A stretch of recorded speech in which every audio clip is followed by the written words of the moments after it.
The Chief Justice of Nigeria has summoned the Chief Judges of the Federal High Court and the Kano State High Court over conflicting orders issued by both courts in the Kano Emirate saga.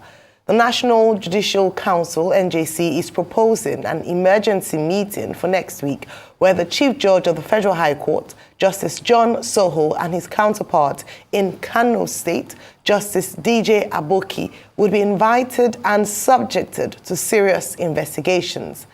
At the same time, the Nigerian Bar Association has called for disciplinary actions against lawyers and judges involved in the issuance of conflicting court orders in the Kano Emirate legal tussle. Also, prominent groups in 2 of the 4 dissolved Emirate councils have again kicked against abolition of the Emirate, saying their resistance had no political bias as being peddled in some quarters. According to a statement by the Director of Information, National Judicial Council, Mr. Soji Oye, the 2 head of courts were to meet with the CJN today, May 30, 2024. Right, I want to assume that they certainly were listening to yesterday's analysis. Dr. Bati, this was the recommendation you gave about the NBA, the NJC calling the judges and also the lawyers who are involved in these cases to order, and this seems to have been taken into consideration. Your take on this story, Rufai? Because it makes mockery of the judiciary, what has happened in Kano in the last few days. I think when there were billboards put up, all eyes on the judiciary, that some people felt so disgruntled that they started going to harass the advertising regulatory agency, that why would such a billboard come out? I think they have now seen that the judiciary needs a lot of introspection. That we now live in a country where ex parte orders flies around like bees, and you can get anyone possible by anybody possible. And like Dr. Abati called them, with the aid of ambulance lawyers, I would also like to put in a word there, with the aid of a lot of Bolekaja lawyers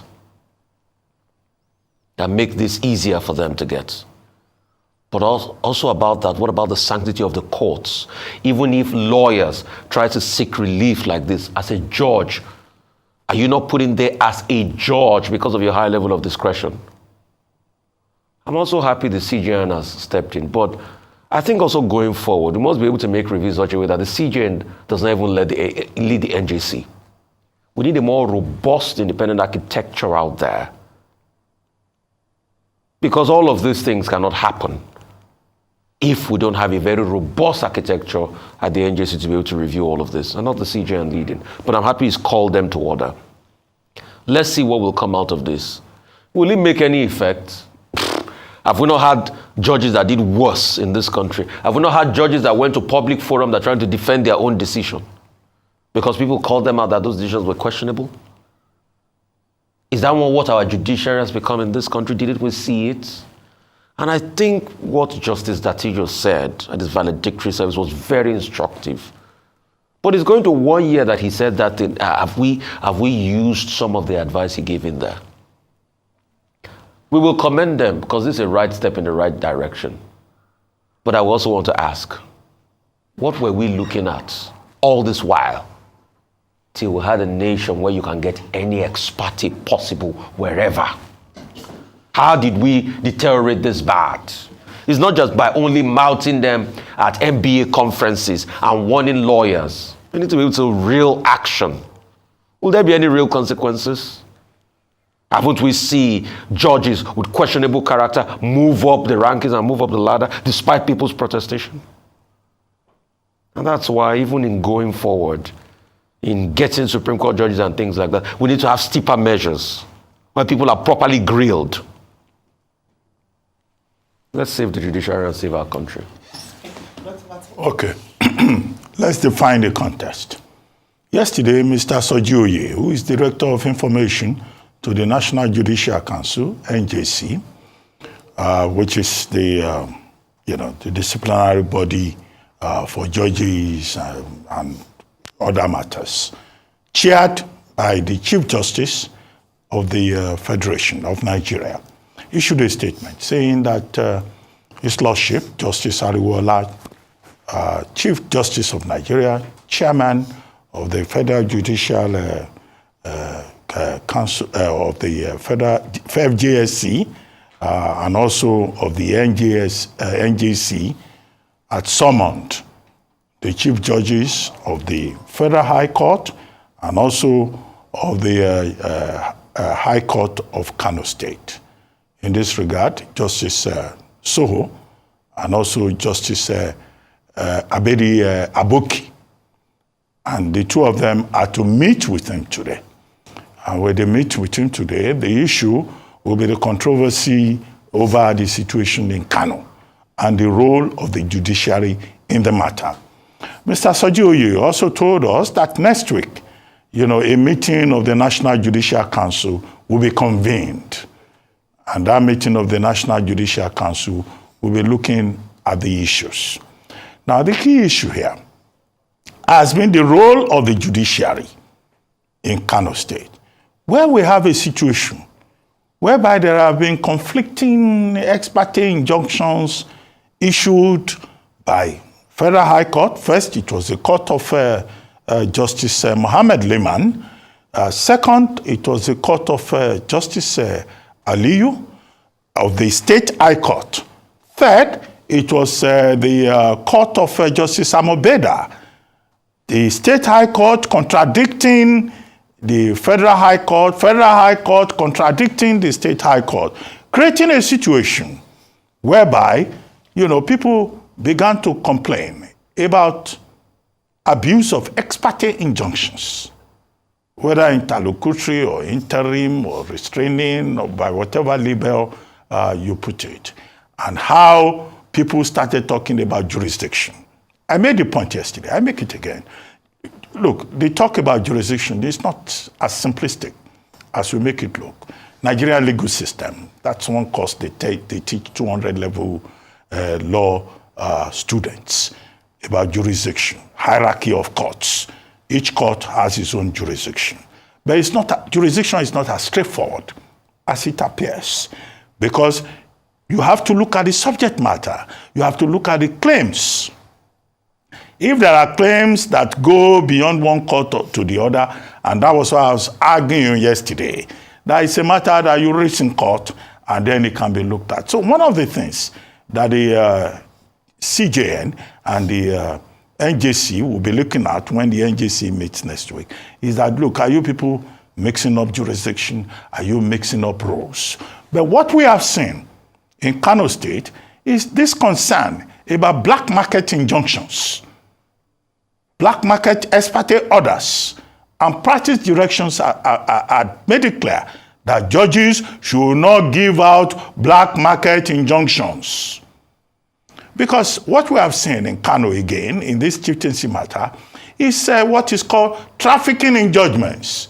Nigerians are familiar with child trafficking, trafficking in human persons, but we are in a situation whereby, we are also trafficking in judgments.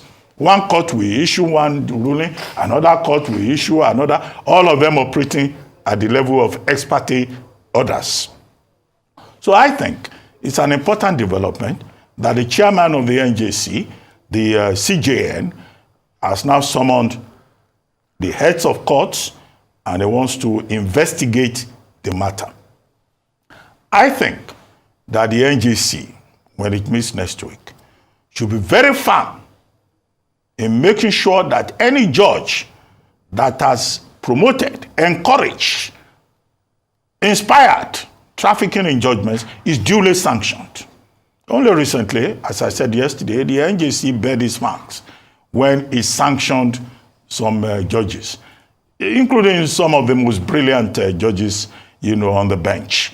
But, the lady of justice is blind. That's why she's blindfolded. That's why she wields the sword. And there's the scale of balance in that image of the lady of justice. I hope that the NJC, when they sit next week, will look, dispassionately at the issues involved. But there's another leg to the matter.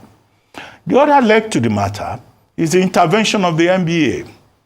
Mikayu CON, has issued a statement, that's the president of the NBA, deploring the situation in Kano State and making it clear that it doesn't make lawyers who are supposed to be officers in the temple of justice look good.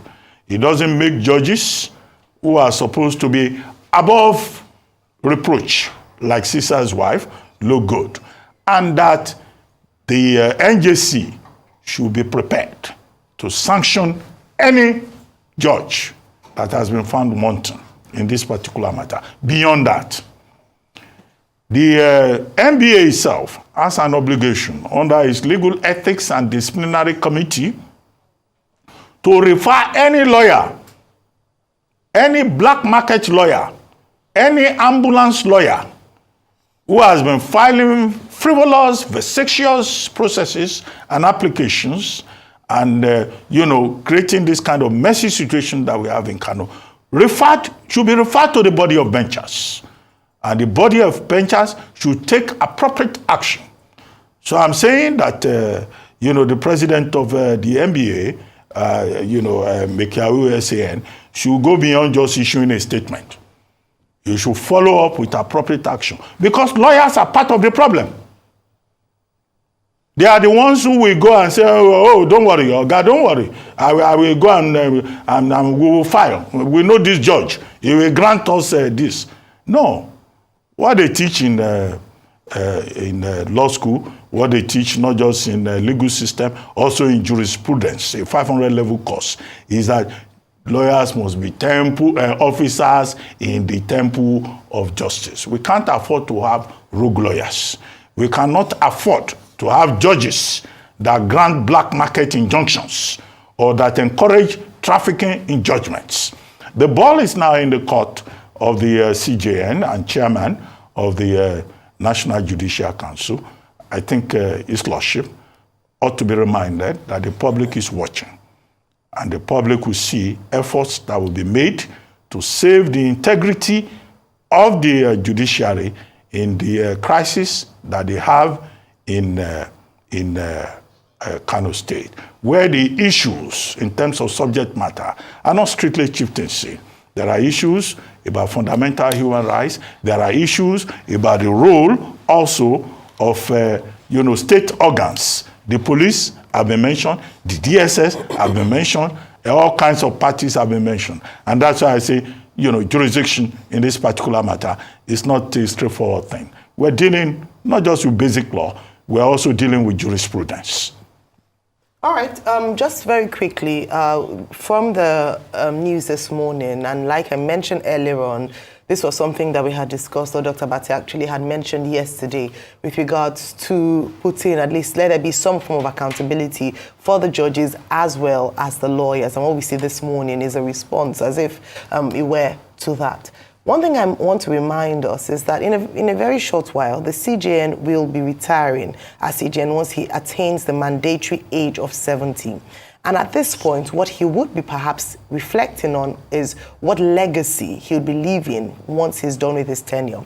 And in that fashion, during a 2-day workshop by the Court of Appeal, earlier this month, actually a few days back, he had said that he was hoping to bequeath a robust and prosperous judiciary on retirement. In fact, during his speech, he was keynote speaker at that event. He had said that he had criticized some of the judgments that happened, especially during the election tribunal from the Court of Appeal and different levels of courts. And he had said that erring judges would be sanctioned. And so in line with that, we see now the response to the saga that's happening in Kano State. Yesterday, I had maintained that in order for us to have a strong democracy, all three arms of the government must be strong institutions. The executive, the legislature, the judiciary must be protected. It's often said that the court or the court is the last hope of the common man. And in order to ensure that fairness and justice is served, there must be strong institutions. This is what has been called for a number of times. Now, since becoming CJN in 2022, and now looking forward to retirement this year, Justice Ariwola would want to perhaps examine his legacy in terms of what kind of judiciary would he be leaving for the next CJN? How much would he be able to sanitize in terms of ensuring that there is, restoring that trust by the people, confidence in the judiciary process before he leaves tenure. So this is very important, and we're looking forward to what the outcome of the meeting would be, because we have heard of meetings like this. We'll call them to order, and then we have claims made by justices which are not followed up or investigated, and then nothing seems to happen. We must restore confidence in the judiciary, and part of doing that is to ensure that the debacle that's played out in Kano State cannot be allowed to go unresolved, or perhaps without any heads rolling, as it were, and also very importantly to prevent incidents like this happening in the future. We saw dissenting judgments by various courts during the election tribunal period. That happened, in terms of investigations and outcomes, not a lot was seen from there, and now we see that again play out with the Kano State issue. And so the question that people ask would be, where next, what next, how else would this again play out? So again, very importantly, we will bring details of the outcome of those meetings, and let's see just how far the NJC is willing to go to establish its stance to bring some sanity, also to bring the much needed order and justice when it comes to the system in Nigeria.